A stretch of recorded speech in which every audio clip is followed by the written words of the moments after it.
To the extent that we live our lives in a manner that is consistent with the truth in our heart, we thrive.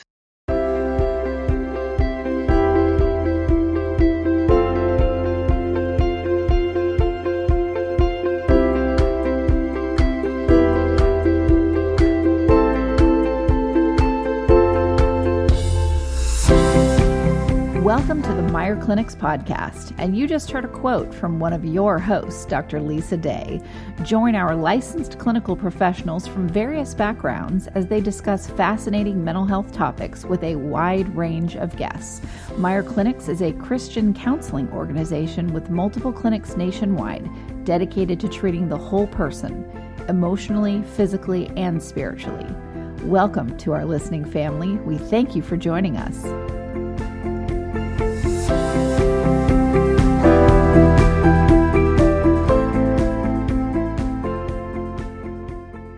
Hey everyone, Kristin Walker here with Dr. Paul Meier for Roundtable with Dr. Paul Meier. Hi, Paul.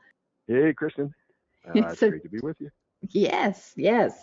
So tonight we're going to talk about differences of opinion, and I'm going to cover something or answer something. We got a lot of emails about a particular show. I don't need to say which one because y'all will know by my response to it. So do you want me to start with that, Paul, or do you want to start with the difference of opinion and leave that for the end? Oh, no, I'll let you start, but I did want to say that it's really interesting that we came up with this topic because we can share with our listening family right now that you were, lots of times sometimes before a program that we do, we know exactly what it's going to be on, and we do research, and I send you about 30 pages of of research articles, and you send me different things, and then lots of times when we do the program, we just decide, well, what do you feel like talking about today? And this is one of those, and I did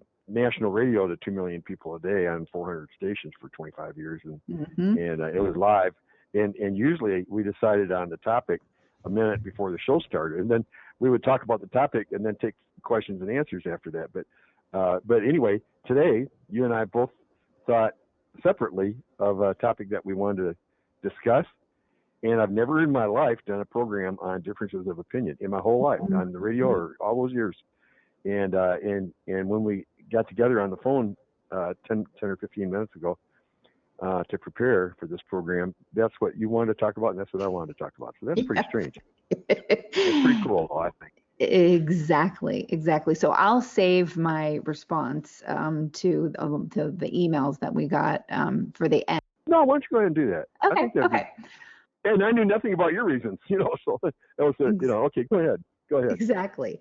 So, narcissism is obviously a hot topic, and I know my listeners, like I really know who's listening, and I'd put the word fault in here if I was the old version of myself, and I would never say that about myself now, but I did a lot of shows while I was healing from being in relationships with the high-level people who have high levels of narcissism, and then people who would be classified as narcissistic personality disordered. So I have listeners that tune in to hear those shows, and they're at different stages of their healing process. And I remember every single one of those stages. So listeners, please hear me when I tell you, I absolutely remember being so triggered by everything. And then I just kept doing my work. I kept doing my work and going to therapy and doing shows and talking to anyone I could, and really got to this place where I absolutely stopped being a victim. I am not saying being a victim is wrong. I am not saying that that we shouldn't acknowledge that we were victims of someone else's behavior, but it's our responsibility to do the work to get out of being a victim, or you're just going to keep living that way, and it's no way to live. So one of the things that comes up when I do shows where I either have someone who's narcissistic on and they're saying I am, and I'm, well, or I've cured, been cured, but I still have some traits, whatever it is. I get a lot of emails from people upset saying I should have put a warning on that show. That person is awful, because you're in that stage of if the narcissist is anywhere near them in terms of a word, they're just bad, evil, awful people that need to be thrown away. And I remember being in that stage too. And that is just not the case. And that very attitude or belief system is the one that keeps you in the stage of being a victim of other people's behavior. And that's the very thing that you have to work really hard at getting past. Does that make sense, Paul? Yeah. And I mean, nobody can say I used to be a narcissist and now I'm not one, because all of us are, none of us are perfect. So Right. all of us have a degree. Every time we do anything selfish, it's a narcissistic behavior. But there are, in being a psychiatrist for 42 years, the vast majority of people with a narcissistic personality disorder, the vast majority of them never overcome it. And I told one of my patients today, who is in an abusive relationship with a narcissist who even tried to kill her. And yet she was talking about, but I think if we get counseling, he seems like he's ready to change. Right. I told her I wouldn't recommend that. I said, I can't tell you what to do and what not to do, but I would recommend that you run as far as you can from somebody that did that, and assume that he probably won't. That's highly unlikely that he would, and that it's dangerous. Right. But at the same time, I've been around 42 years, and I have seen some people that I've got, one of my most favorite patients right now is a lady that I've been seeing as a client for probably 25 years now, who was a narcissistic personality disorder, and really realized how miserable it was making her life. And over a period of years of therapy, I didn't do the therapy, but I treated her in the day program and followed her for meds, and she got therapy with one of our therapists here who was really good. And over the years, she became really a nice wife to her husband, and a nice mom to her kids, and just a nice person that I enjoy seeing. She's not perfect, but she's not a personality disorder either anymore. So sometimes it happens, but it's best to assume that it won't. But some people are bothered to even hear that occasionally, people do overcome it. And, Yeah, they really and I can understand that, because they see people like I see people like this lady I talked to today, who naively think that people will overcome it, and then they end up getting really, really hurt again. Yes. And so, out of love, we don't want people to get hurt again. And so, I can see why people would be conflicted about that. But we do want to present the truth, and the truth is that even though most people don't change, a few, I don't know what the percentage is, maybe 1% or something like that, but a low percent do change and overcome. Exactly. They don't become perfect, but they become less narcissistic to the point where they're not a personality disorder anymore. Right. Exactly. Exactly. Because all of us are narcissistic sometimes. And what's interesting is the rates of narcissism in the world are at an all-time high, and especially in the United States. So we are becoming a more narcissistic society. I mean, an epic. It's amazing. Oh, yeah. And it's scary. I mean, yeah. I'm not sure what all the reasons are, but like, I forgot, there's a speaker named Shapiro, and I forgot what his first name is, a Jewish Greg guy. Shapiro? Yeah, I think so. But there's a quote that I really like that he said, in the younger generation, the previous generation, people were really, people in America were really looking for equal opportunity.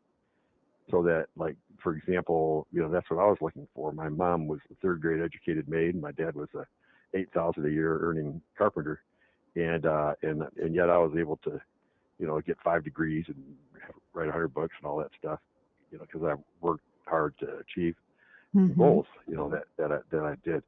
And in most countries that could never happen. So in my generation, people wanted equal opportunity to gain what they wanted to gain, and there's a lot of people in today's generation that want equal results. Yeah. They don't want equal opportunity. They just want equal results. They want 5 honorary degrees and the income of a doctor without having to become one, and Without having to go to medical school. Exactly. Yeah. In fact, I asked a narcissistic male patient just a few days ago. I said, well, and he's like 25 and he hasn't done anything yet. He still lives with his parents and has never worked, even part-time or anything. And I said, well, what's your goal? And he said, well, my goal is to become an entrepreneur. And his parents were rich. He wasn't going to inherit any money, but he's waiting around until he can be a wealthy entrepreneur and invest in different things and live off the investments. And I didn't laugh, in his face because I didn't want to be rude. But Right. In the inside, I thought, oh my goodness, Yeah, exactly. And I want to say this, my response to someone who says you should put a trigger warning on any show where you have a narcissist on, or you are saying that it's, that they can be healed. And my response to that is, no, I don't. No, I don't. You know why? Because I don't play the role of enabler anymore. My being an enabler is what allowed me to give my power away to people who absolutely enjoyed taking full advantage of it. I mean, so for me as a human being, I am not going to put warning labels on stuff like that. Now, am I going to put a warning label on a different kind of a show? I'll make that decision as it comes, but not about things like this, because I say everyone who tunes into our show, my show, is an adult and fully capable of being responsible for their own emotional triggers. I say all the time on shows, go to therapy, go to therapy, go to therapy, do your work on how you got into this kind of a relationship, because there's a big piece of that, a huge piece of that is totally 100% all belonging to you and needs work. The more time you spend focusing on the narcissist is the less time you're focusing on what you should be focusing on, which is you. So the codependency. Exactly, the codependency. Issue. So for me, I'm not going to enable anybody. I'm not going to do it anymore because that would be unhealthy for me. I don't need to tell you how to feel or to be careful about da da da da da. That's not my job. And somebody asking me to do that is somebody who is in a place of making other people responsible for their own feelings. And that is what who's asking me to do that, anyone who asks me to do that, that is the kind of behavior that lets you be in these kinds of relationships. And I get it, and I don't judge it because I did that too. I did it for decades, and I don't do it anymore. And I'm not a victim in any way anymore because I took my power back and all of those things. And it's a lot of work, and boy, does it require you to take this kind of responsibility for your life like you never have before. And sometimes you're accused of being cold or whatever, whatever it is for being that way. And I say, I don't care, because I feel so good and powerful now where I didn't forever, for my whole life, that really an opinion that's different than how good I feel about myself, which was hard earned. Let me tell you, hard earned to feel this good about myself. Nobody has the right to, I don't allow anyone to have the right to take that away. Yeah. And Kristin, what personality type tells you that you're cold-hearted because you don't agree with them? A narcissist, right? Oh, they can't manipulate you anymore, so they're angry. They're Oh yeah, I had a woman that was where my horse was boarding that I told her no about something, and this woman probably classic narcissism at a personality disordered level has to be just push, push, push. Every time you throw up a boundary, man, oh, that's a big old Red Bull or red cape that I'm flashing for her to run through, not me actually having a boundary, until I finally say, no, I'm not okay with this, to her face. And her response, and this is a woman older than I am, and I'm 49, was, I don't like the way that you just said that to me. You yelled at me. And I'm looking at her. I never raised my voice. I said no 20 times in 20 different ways, and she didn't listen. But that's this 5-year-old living inside this 60-something-year-old woman. So I'm cold because I said no. Yeah. I don't think so. Yeah. No, I don't either. And I knew nothing about before you just told me right before the program, I knew nothing about anybody complaining about the topic of the show that we did. And so I came up with talking about differences of opinion totally independently, knowing nothing about what you knew, what you hadn't told me yet. And what I wrote was on differences of opinion. There's the most mature versus the most narcissistic ways to handle differences of opinion. The most mature, in my prejudiced opinion, is inviting those with opposing views to sit down with you and your friends or your associates and share the differences openly for friendly discussion and debate, listening to each other, and not thinking you're better than the other person just because his or her position is different, and either modifying your mutual positions or kindly agreeing to disagree, but having had fellowship with people of different opinions. I think that's the most mature way to handle differences of opinions, unless they're, Satan worshipers that want to go kill people and stuff. Right. We have to draw a boundary somewhere. Right. Hi, this is Dr. Paul Meier of the Meier Clinics. Our Christian counselors across the country have a goal of helping all those who come to us to become what God has called them to be. If you're in a situation where you're not at peace within yourself, or you just feel like there's joy that's missing in your life, we can come alongside to help you obtain peace and joy. This message is sponsored by the Meier Clinic Foundation, a nonprofit Christian counseling ministry. The number is 1-888-7-CLINIC, 1-888-7-CLINIC. Well, reasonable differences of opinion. And then another slightly more narcissistic way, so that would be a mature way. Another way to handle it that wouldn't be that bad or that good. It's just not having any interest in listening to the opinions of others. That's not real good, because it's good to have some interest in the opinion of others. So I guess that would be a little bit narcissistic to say, I don't want to hear anybody else's opinion. And then a more narcissistic way to handle it would be to block in various ways the opinions of others to be shared with you or your like-minded friends or associates for various reasons. I guess in a way, I mean, I'm the people who wanted you to mark a program on that. I think they're good people that yes, absolutely. They're just very hurt. I don't think they're being narcissistic by doing that. Not at all. They weren't really blocking it. They just wanted a warning thing on it. But then the most narcissistic ways would be punishing those with differing opinions in various ways. And then the most narcissistic would be punishing those with differences of opinion in violent and illegal ways. For example, when I was in college back in the 1760s or something like that. I'm not that old. I'm not 200. Back when there was a chisel and a mallet. No, I'm kidding. I'm turning 74 in May. But anyway, back when I was in college, we had, we listened to people of differing views politically and philosophically, and it was, it was interesting. I learned a lot from it. And when I did my psychiatry residency at Duke, we had Duke was rated number 2 to Johns Hopkins and rated higher than Harvard at the time.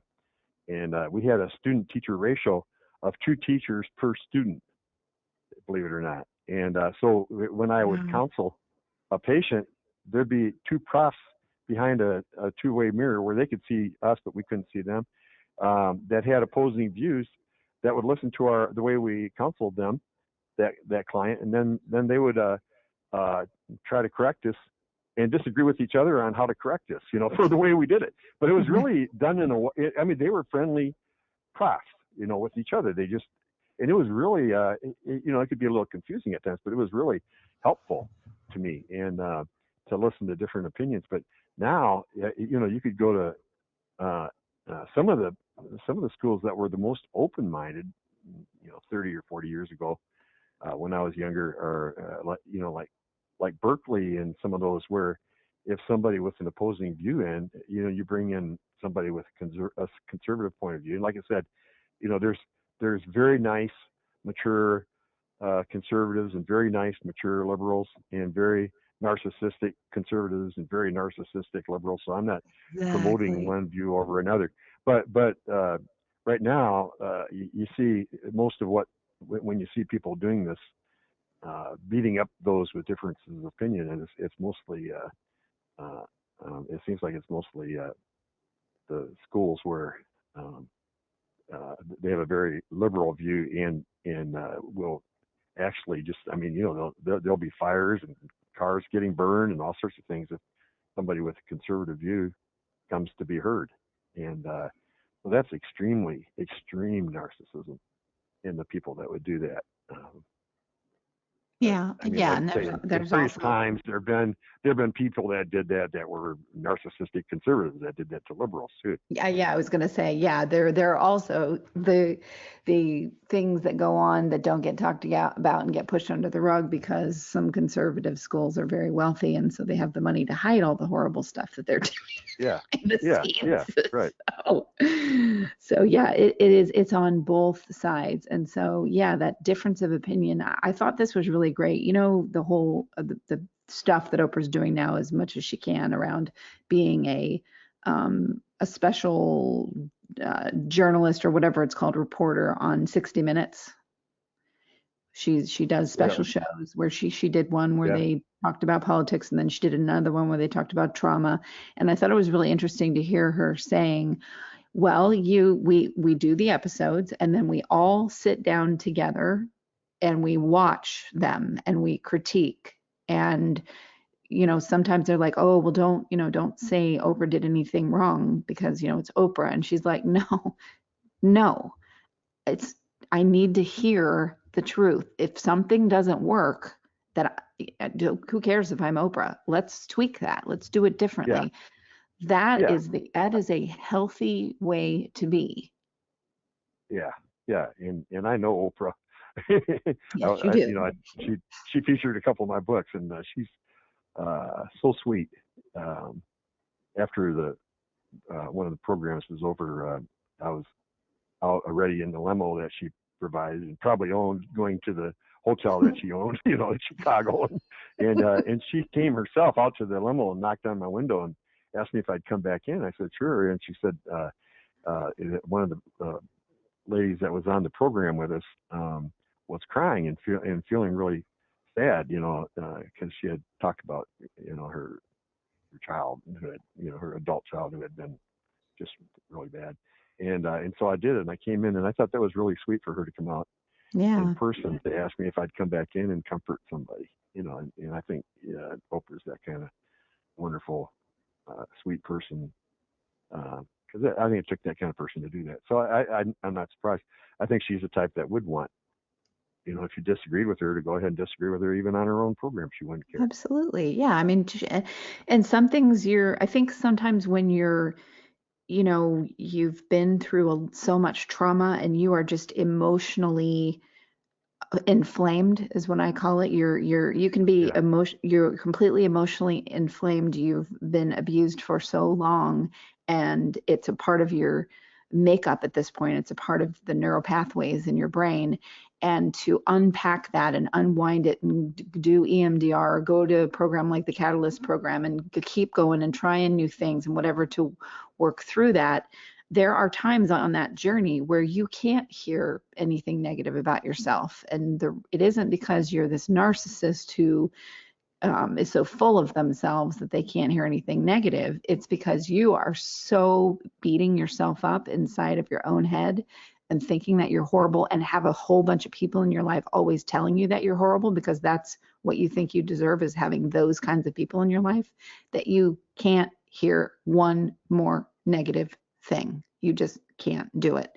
And that can get mistaken for someone being extremely narcissistic when it's not. That is called someone who is in serious trauma. I know that because that was me for many, many, many years. But now I can hear, Kristin, you really need to think about doing this better, change the way you do your show, do shorter shows. Like you just told me, the other day we were talking, we're talking about doing a regular radio show together. And you said, why do we always do hour-long shows? Maybe we should do shorter shows. And I was like, yeah, I've been thinking about that. And yeah.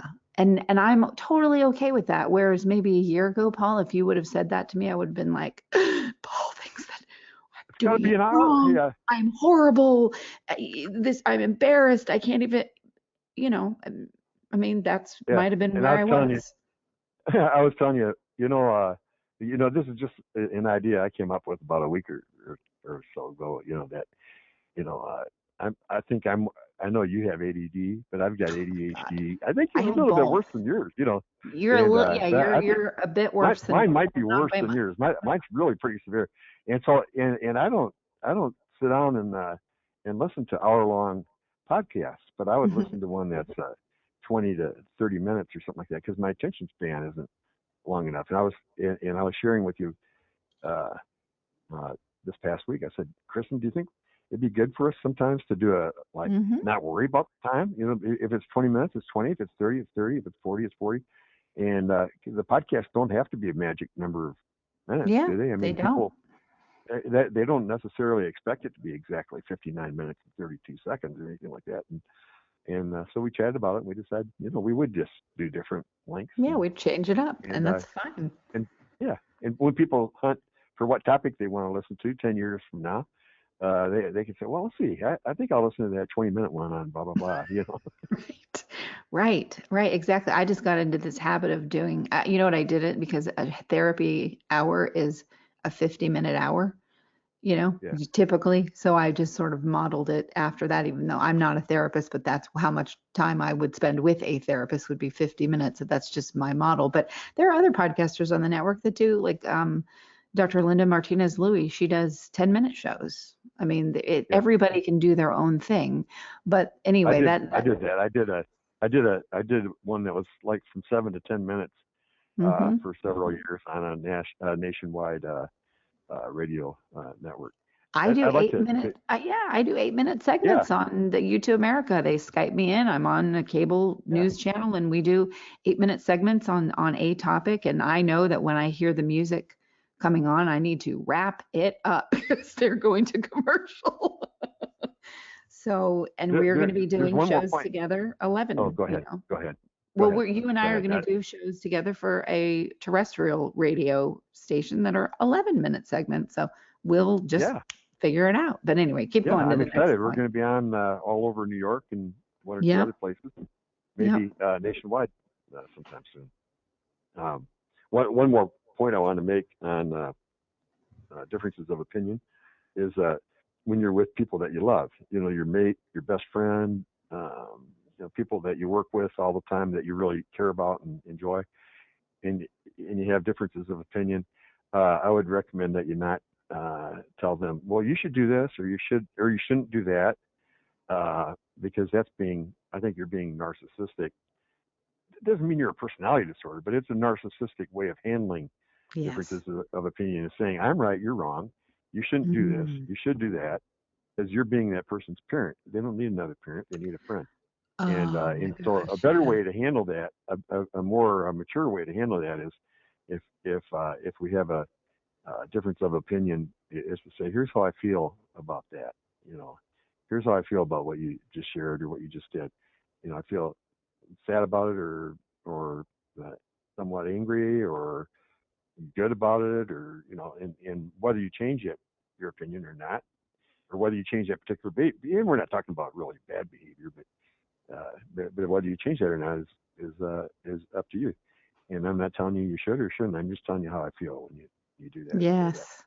When somebody shares like that makes me want to really listen and motivates me to change if I see that I have done something that was accidentally harmful or hurt somebody's feelings or something. But if somebody tells me, Paul, you shouldn't do this, or you shouldn't say that, or you should say this, or you should say that, then I automatically just want to rebel against it, because I don't like anybody telling me what I should or shouldn't do. Exactly. That's another point I want to make. Yeah, and that's.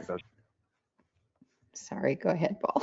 I was going to say in the marriage, especially if like my wife likes me to get home by 6:30, and because I mean some nights we go out to eat, and some nights she cooks. If we both, and she used to work, and when she worked, then it wouldn't be her job to cook any more than it would be mine or anybody else's. We'd share that. But now that I'm working and she's not, then she cooks, and so she has supper ready about 6:30. So if I'm going to be if I have to be late, then I let her know that I'm going to be late. But if I came home an hour late and I didn't let her know, and her dinner was ready at 6:30 that she fixed for us, and then she'd be upset. But if she said, Paul, you should always call me when you're going to come home late, even though she's right, I would probably say, well, I had an emergency here. I'd think of an excuse. You know what I mean? But if she said, Paul, here's how I feel when you come home late and you don't let me know that you're going to be home late, then here's how I feel about it. And that makes me really want to, because I love her and I know she loves me, that makes me really want to change and handle it in a better way next time. So that's an example of having differences of opinion with people that you love, but not using the should or the shouldn't on them. Yeah, exactly. And that made me think of this. We actually had another person. We had done a show and we had titled it The 7 Most Narcissistic Traits or something like that. It was titled that, and that was not what we talked about at all. What we really talked about, and I remember during the show, I was like, we've gone in some direction that is not what we said the title was. But then listen, listeners, I get so busy with running this company, with doing show after show after show after show, and we're still, we're walking into the 3rd year of this startup. I still do mega hands-on, like in the weeds work that I am just now starting to be able to hire people to help me, and it's fantastic. But I'm still, this is what I signed up for. This is what it takes to do a startup. I'm not complaining about it. I love what I do, but I could tell that we went off the rails on that show. But by the time it got back from editing and we posted it up, I had completely forgotten that because there are 8 million things that happened.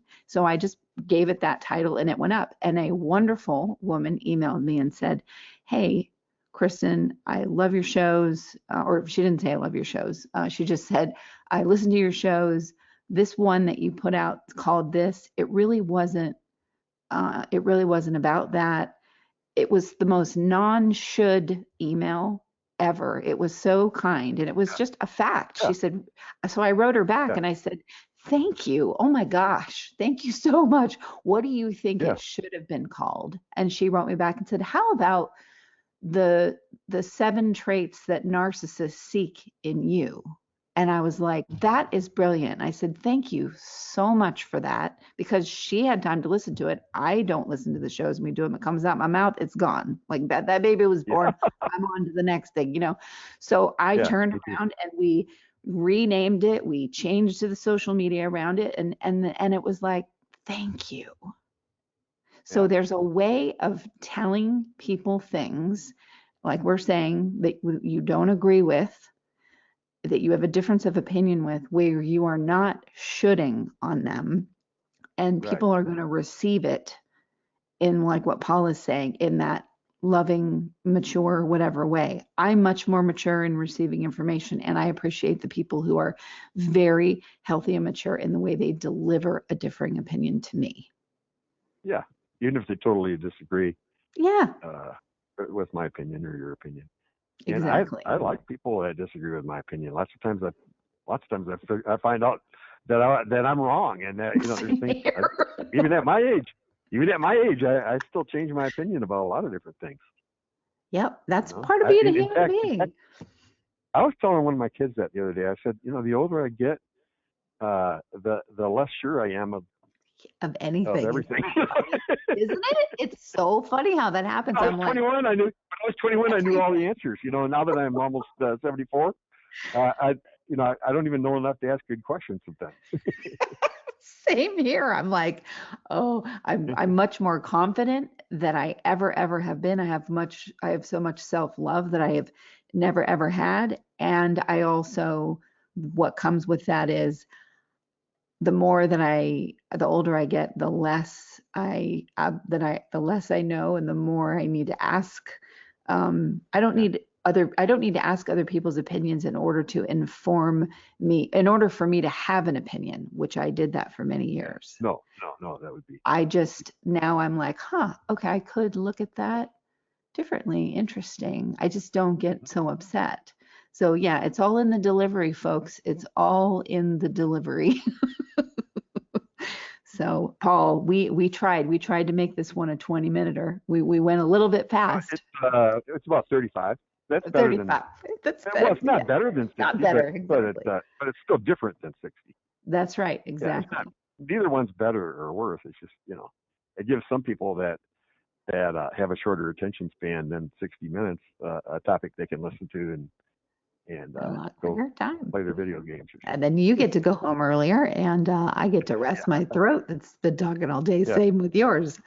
So listeners, thank you so much for being patient and kind with us and tuning into our shows. We so appreciate it. And Paul, thank you for after a long Monday, on Mondays, a long day where you are a full-time psychiatrist, that you do these shows every Monday.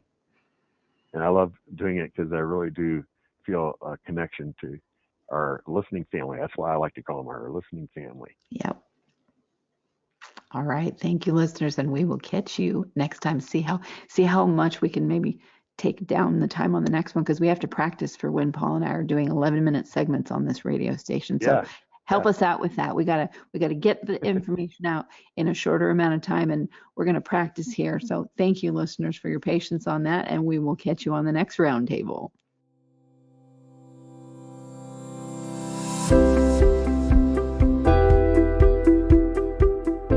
We hope you enjoyed this podcast. Tune in next time for another engaging discussion on relevant mental health topics. If you have any questions about Meier Clinics, please visit our website at meierclinics.com. That's MEIER clinics.com, or call us at 888-7-CLINIC.